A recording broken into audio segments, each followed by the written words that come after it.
Digital technologies in the context we are talking about would have to be looked at in their component domains. So you realize that there's fintech, edutech, health tech, agri-tech.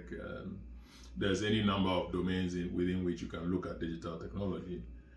When you narrow down to a few domains, you realize there is a lot of potential for African countries to be able to serve communities and make a development impact based on technology.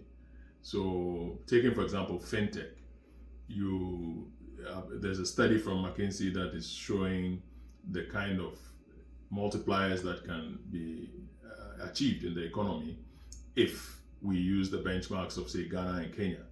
Kenya has a higher fintech adoption rate or market penetration than Ghana does. But McKinsey forecasts that if you are able to get the Kenya rate as the benchmark for the rest, you get an eightfold increase in the economies. So market penetration, as you know, is the number of customers you've got over the target addressable market, and that normally is somewhere in the low teens for a consumer product because fintech really has a lot of scale. And putting that in context, you see that Ghana has done a lot in terms of insurance, in terms of savings plans, in terms of pension products, in terms of remittance, both foreign and local. And Kenya has done even more. But there's a lot of work that can be done over there to have community impact and grow the ecosystem of hundreds of thousands of agents, even into millions. If you go into agri-tech, you realize the space has suddenly become very interesting particularly for multilateral agencies who are looking at African countries and seeing if you take a place like Ghana, AgroCenter, Soma Life, Farmerline, so many of them, AgroInnova, Complete Farmer, so many of them are now making it onto the international stage. But you also have,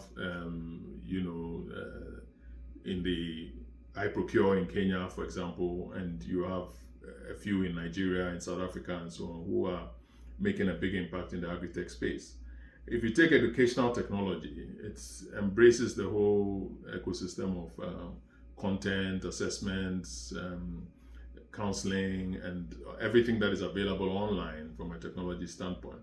And you get a sense that increasingly the news is more about companies like ULesson in Nigeria, which are spreading their operations into other countries in the continent, and Vista Edu in Ghana, and there are quite a few that are newly founded and are doing very well.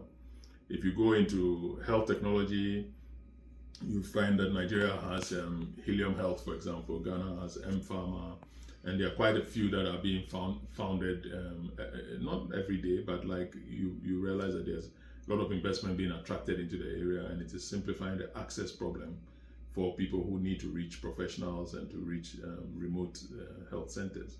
So without also introducing the element of drones and all the other infrastructure that is brought in for delivery and all that, in a few slides we've put together a message that talks about some of the major domains of digital technology. But you could go on into as many as you have as sectors of the economy. You could go into manufacturing, you could go into